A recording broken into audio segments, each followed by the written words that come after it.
पटना के एक होटल में पॉलिटेक्निक की एक छात्रा जो एग्जाम देने आई थी अपने पिता के साथ, उसके साथ कुछ दरिंदे गलत करने का प्रयास करते हैं।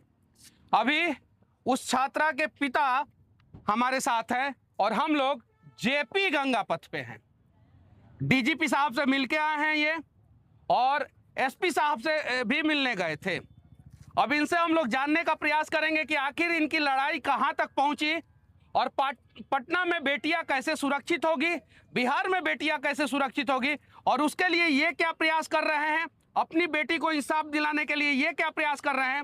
और साथ ही साथ इनके साथ छाया की तरह खड़े रहने वाले बरबीघा के शंकु सिंह हमारे साथ हैं। इनसे भी हम लोग जानने का प्रयास करेंगे, क्योंकि हर किसी के पीछे एक मजबूत आदमी का खड़ा होना जरूरी होता है। अगर नहीं खड़ा होता है तो फिर यह सिस्टम, यह सरकार किसी को भी कुचल देता है। तो सबसे पहले मैं आपसे जानना चाहता हूं कि अभी तक आपका लड़ाई कहां तक पहुंचा है। अभी तक लड़ाई सर, जैसे कि वो 3 गो पकड़ाया, एगो जो रूम में घुसा था सो, हाँ। और 2 गो, एक मैनेजर और एक और घुसा है। लेकिन होटल का मालिक का सर अभी तक कोई गिरफ्तारी नहीं हो पाया। हाँ। एक भी होटल का मालिक का गिरफ्तारी नहीं हो पाया। हम चाहते हैं सर होटल का मालिक गिरफ्तार हो। होटल पे बुलडोजर चला है कि नहीं? नहीं चला है। हम चाहते हैं सर होटल मालिक न करवाता है सबको। हाँ। तो होटल मालिक पे कार्रवाई होना चाहिए। वो तो 2 गो मैनेजर है, एगो जो आरोपी था उसको पकड़ के भेज दिया गया। उसके बाद वो होटल पर कोई कार्रवाई नहीं हो रहा। अभी तक कुछ कार्रवाई नहीं, कोई कार्रवाई नहीं। अच्छा, जिन लोगों को पकड़ा गया है उन लोगों को क्यों पकड़ा गया है, सीसीटीवी रिकॉर्डिंग, ये सारी चीजें आपको दिखाई गई है कि नहीं दिखाई गई? ना, हमको कुछ नहीं दिखाया गया सर। अब जरा सोचिए, इनके साथ गलत हुआ है, होटल का सीसीटीवी रिकॉर्डिंग इनको दिखाया जाना चाहिए, तब तो ये बताएंगे कि भाई ये था, ये नहीं था, ये था, ये नहीं था। अभी तक इनको सीसीटीवी रिकॉर्डिंग नहीं दिखाया गया है। पटना का सरकारी सीसीटीवी 80% खराब है। पटना का प्राइवेट होटलों में जो सीसीटीवी है वो जब जरूरत पड़ता है तो सारा का सारा खराब होता है। कब तक इनके साथ खड़ा रहिएगा आप? अंतिम तक, जब तक ये इस लड़ाई में खड़े हैं तब तक मैं इनके साथ खड़ा हूँ। अच्छा, पटना में लड़कियां कितनी सुरक्षित है? बिल्कुल। अब जब एक बाप के सामने एक बेटी को खींचा जा रहा है तो आप इसे समझ सकते हैं कि पटना की बेटी कितना सुरक्षित है। तो मैं तमाम गार्जियन से ये आग्रह करता हूं कि जिस तरह एक बेटी के लिए अपने पिताजी ने क्या साहस दिखाया, तमाम गार्जियन से यही आग्रह है कि आप भी अपनी बेटी की सुरक्षा का जिम्मेदारी लें और इनके जैसा पिता बनने का कोशिश करें।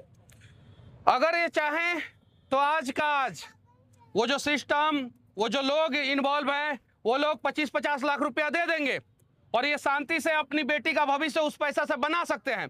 लेकिन इन्होंने साफ साफ कहा कि हमें पैसा नहीं चाहिए, हम सरकार और सिस्टम के आगे नहीं झुकेंगे, हम अपनी बेटी को सुरक्षित करेंगे, साथ में बिहार की हजारों लाखों बेटियों को सुरक्षित करेंगे। और जब से ये मीडिया में बोलना शुरू किए हैं तब से पटना के होटलों में अब गड़बड़ी नहीं हो रहा है। क्यों? क्योंकि सारे होटल संचालक डरे हुए हैं, और जहां पे देह व्यापार होता था पटना के होटलों में, वो सारा का सारा होटल अभी बंद करके होटल का मालिक फरार है। लोग सारा का सारा। सरकार को क्या क्या नियम लगाना चाहिए? सरकार के जैसे सर जो व्यवस्था होता है, आप होटल में कोई कैसो यो नहीं पैसे जाता होगा। हाँ। उसका तो एंट्री होता होगा सर। हाँ। जिस रात हम पैसे थे सर, उस रात मेरा भी एंट्री नहीं था। जो लड़का मेरे रूम में पैसा, उसका भी एंट्री नहीं था। सीसी कैमरा वहाँ पर बहुत ज्यादा है। लेकिन उसको जब हम बोले कि हमको सीसी कैमरा दिखाइए कि ये कैसे आया था, किसके साथ आया था, तो बोला कि सीसी कैमरा सब खराब है। डीजीपी साहब से जब आप मिले तो डीजीपी साहब ने क्या बोला? डीजीपी साहब बोले कि आश्वासन दिए कि नहीं, मालिक पर भी कार्रवाई होगा, बहुत जल्दी कार्रवाई होगा मालिक पे। हाँ। होटल पे कार्रवाई के लिए क्या बोले? बोले होटलों पर कार्रवाई होगा। हाँ, होटलों पर कार्रवाई होगा। और एसपी साहब या एसएसपी साहब के पास आप गए थे तो उन्होंने क्या बोला? वो भी आश्वासन दिए कि कार्रवाई होगा। होगा कार्रवाई। और जो आपके केस के आयु हैं, थाना प्रभारी हैं, वो लोग क्या कर रहे हैं? वो सब भी बोल रहे हैं कि और हम आती कर रहे हैं, सबको पकड़ के भेजेंगे। और होटल के आसपास के लोग क्या बोल रहे हैं? होटल के आसपास के लोग बोल रहे हैं कि 1 साल से ऐसा व्यवस्था हो रहा, कितना बार प्रशासन को इसका जानकारी दे के रखे हुए थे, लेकिन सर हमको जानकारी नहीं था कि यहाँ क्या हो रहा है। वो बोलता है कि यहाँ पर सब प्रशासन के सम्मिलित ही कारोबार हो रहा था। प्रशासन कई बार इसका शिकायत मोहल्लावासी कर चुका है। कई बार शिकायत मोहल्लावासी किया है? हाँ, अब रिपोर्ट देखिए सर, वहाँ का ग्रामीण भी बोल रहा है। हाँ। अच्छा, गांव गए थे आप, गांव के लोग क्या बोल रहे थे? गांव तो सर गए थे, बोले कि तुम बहुत साहस कम किया, तुम तो चुपचाप उठता सुबह में घर चल आता, कोई जानबो नहीं करता तुम्हारे साथ क्या हुआ, तुम तो बहुत साहस का काम किया है। हाँ, जाओ लड़ो, तुम्हारे साथ हम लड़ेंगे, जाओ। गांव के लोग कह रहे हैं। हाँ, बोले जाओ तुम लड़ो, हम और तुम्हारे साथ गांव लड़ेंगे। के लोगों, याद रखो, अगर आप लोग इनका साथ नहीं दोगे ना तो कल आपकी बेटी पटना में आएगी, मुजफ्फरपुर में जाएगी, बेगूसराय में जाएगी, पूर्णिया में जाएगी, कटिहार में जाएगी, बेतिया में जाएगी, मोतिहारी में जाएगी, गया में जाएगी, बक्सर में जाएगी, आरा में जाएगी, सासाराम में जाएगी।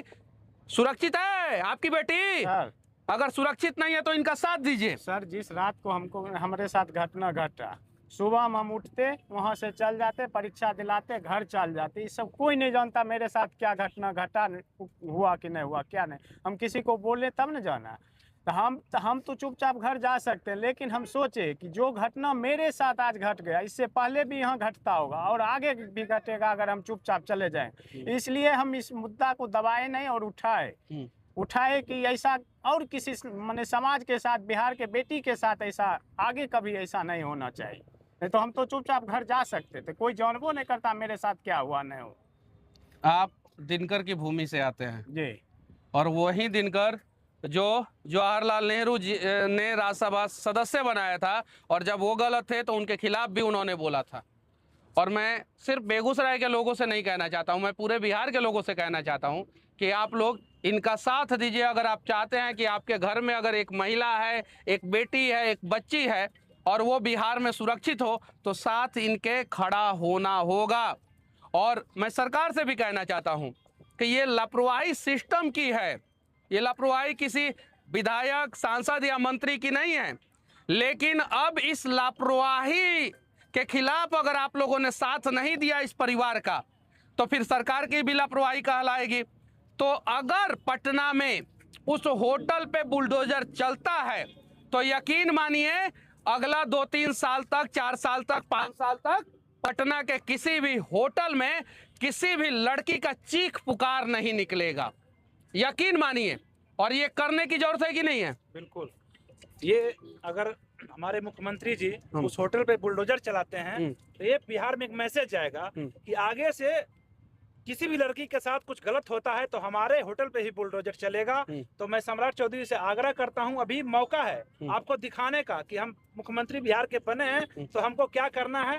बुलडोजर कहानी तो चल रहा है, लेकिन एक बुलडोजर आप यहाँ पे चलाते हैं एक बेटी के लिए, तो लाखों बेटियां इससे सुरक्षित हो जाएगी। और देखिए, पूर्णिया में घटना होता है, अलग जाति की बेटी रहती है, पटना में घटना होता है, अलग जाति की बेटी रहती है, हॉस्टल में घटना होता है, अलग जाति की बेटी रहती है, होटल में घटना होता है, अलग जाति की बेटी रहती है, गया में घटना होता है, अलग जाति की बेटी रहती है। ये दरिंदा जात पूछ के नहीं लड़कियों के साथ छेड़खानी करते हैं, ये दरिंदा जात पूछ के लड़कियों के साथ गलत नहीं करते हैं, ये दरिंदा हैं और इन लोगों को सजा मिलनी चाहिए।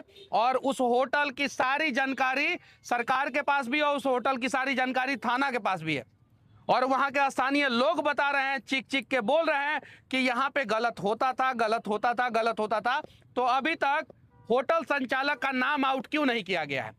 तमिलनाडु प्रकरण में मनीष कश्यप ने क्या वीडियो बनाया था, क्या नहीं, किसी को पता नहीं चला। मनीष कश्यप का खाता तक का डिटेल्स पूरा बिहार को और पूरा देश को बता दिया गया। वो होटल किसका है अभी तक क्यों नहीं बताया जा रहा है? कौन सा आदमी का होटल है, कौन कौन से लोग उस होटल में मिले हुए हैं? उतना बड़ा होटल है, बहुत बड़ा होटल है। कितने मंजिल का होटल है वो होटल सर कम से कम 10 करोड़ का होगा, उतना बड़ा होटल है। हाँ, उतना बड़ा होटल है, और उसका मालिक भी बहुत बड़े बड़े आदमी है, तब ना इतना दिन हो गया उस पर कुछ हो कहाँ रहा है, बहुत पैसे वाला वो सब आदमी। और आपको सुरक्षा मिला कि नहीं? अभी कहाँ कुछ नहीं मिला, हम तो भैया के शरण में हैं, भैया साथ में हैं, घूमते हैं। हाँ, हमको तो कोई सुरक्षा नहीं है, कोई सुरक्षा नहीं है। हाँ, आपको तो धमकी भी मिला था? धमकी तो सर मिलवे किया था कि तुम कहाँ क्या फेरा में पड़ रहा है, पटना में रोजे इतना होता है, निकल जाओ घर, कुछ पैसा वैसा ले लो, चला जाओ घर से।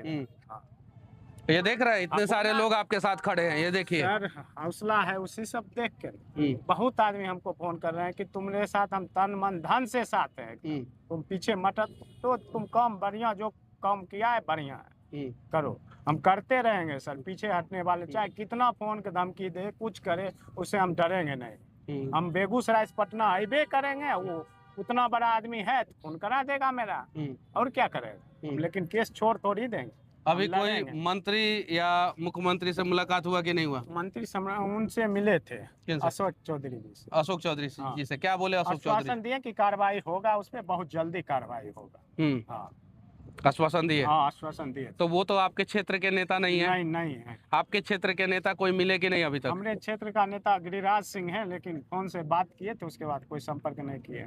कुछ नहीं?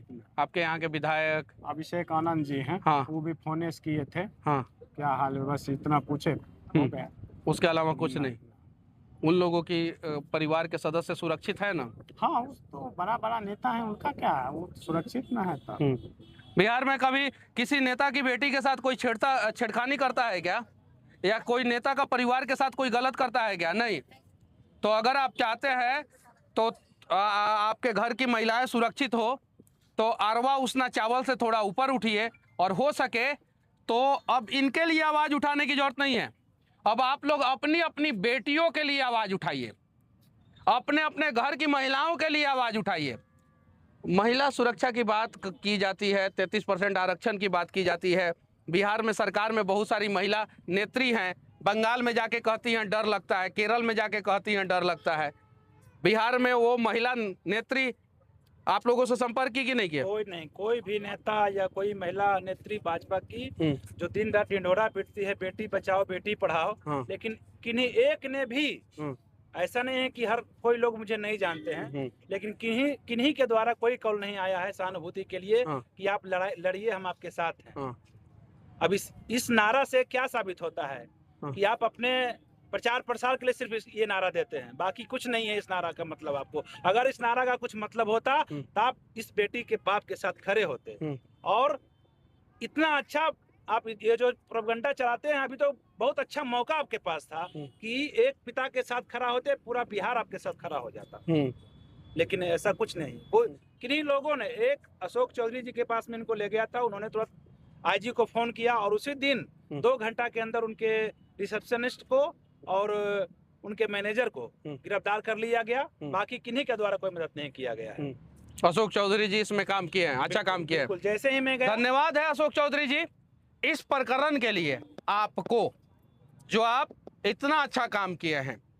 हालांकि हम लोग वीडियो बनाते हैं, बहुत सारे मुद्दों पे बातचीत करते हैं, लेकिन जो अच्छा करता है उसके बारे में भी बोलते हैं। और मैं बिहार की उन महिला नेत्रियों से मैं कहना चाहता हूं, बंगाल में बहुत डर लगता है ना, तो थोड़ा सा एक रिपोर्ट निकाल के देखिए ना कि ज़्यादा लड़कियां सुरक्षित कहाँ हैं, बिहार में कि बंगाल में। निकाल के देखिए।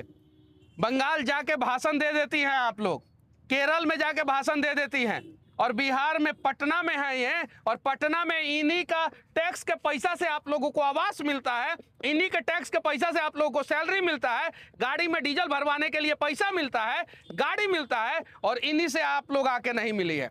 बिहार का कम से कम 5 को महिला नेत्री आके मिलती तब तो समझ में आता। राज्यसभा सदस्य भी हैं बहुत सारी महिला नेत्री, सांसद भी हैं, विधायक भी हैं, मंत्री भी है, और कोई आके नहीं मिला। किसी ने फोन किया महिला नेत्री? नहीं, कोई नहीं फोन किया। कोई नहीं फोन किया। अब मैदानता और वेदांता में फर्क नहीं पता रहेगा तो भाई तो नहीं आएगा लोग। बंगाल में जाके भाषण देगा लोग, यहाँ नहीं आएगा लोग। क्या लगता है कि क्या बिहार में बेटियां सुरक्षित रह पाएगी? बिल्कुल नहीं। ऐसे में अगर सरकार इस मामले में अगर उस होटल पे बुलडोजर चला देती है, उस होटल के तमाम मालिकों को जेल के अंदर पहुंचा देती है, तो तभी मैं समझूंगा कि बेटियां के लिए सरकार कुछ कर रही है। ऐसे सिर्फ और सिर्फ सब ये ढकोसला है। अच्छा, डीजीपी साहब से जब मिले तो क्या लगा? बहुत अच्छा रिस्पॉन्स उन्होंने दिया। जैसे ही मैं इनको लेके वहाँ पहुँचा, उन्होंने बैठाया, पूछा क्या क्या बात है, मैंने सारा कुछ बताया। तुरंत उन्होंने जो वहाँ के एएसपी हैं जो इस केस का सुपरविजन करेंगे, उनको तुरंत कॉल किया लाउड स्पीकर ऑन करके, और उन्होंने कहा कि ये लोग मेरे पास आए हुए हैं और होटल के मालिक का नाम एफआईआर में अभी तक नहीं पड़ा है, आप इनको मैं भेज रहा हूँ, आप तुरंत केस का सुपरविजन कीजिए और सभी को नियमित करके जेल के अंदर भेजिए। ये कह रहे हैं कि होटल के मालिक का नाम एफआईआर में होना चाहिए, एफआईआर का नकल कॉपी निकल जाता है, और अभी तक होटल के मालिक का नाम एफआईआर में होगा कि नहीं होगा, होटल के मालिक का नाम भी लोकल थाना इनको नहीं बता पा रहा है। अब जरा बताइए, लोकल थाना क्षेत्र को उतना बड़ा होटल के मालिक का नाम तक नहीं पता है, कैसे पटना सुरक्षित होगा। बाकी अगर आप भी चाहते हैं कि आपके घर में जो महिला है, जो बेटी है, वो सुरक्षित हो, तो इस वीडियो को ज़्यादा से ज़्यादा शेयर कीजिएगा, दूर तक पहुंचाइएगा और सरकार और सिस्टम से एक सवाल जरूर कीजिएगा कि आखिर हमारी सुरक्षा की जिम्मेवारी कौन उठाएगा।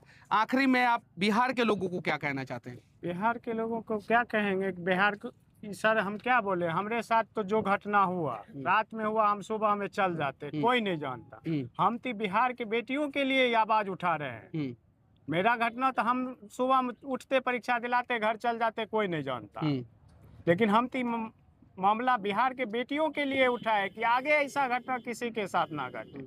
अभी जो आपकी बेटी है जी, उसका मेंटल कंडीशन कैसा है? खराब है सर, खराब है उसका, बढ़िया थोड़ी है। उसको घर छोड़ दिए, चला है हम पटना। चलिए ठीक है, जय हिंद।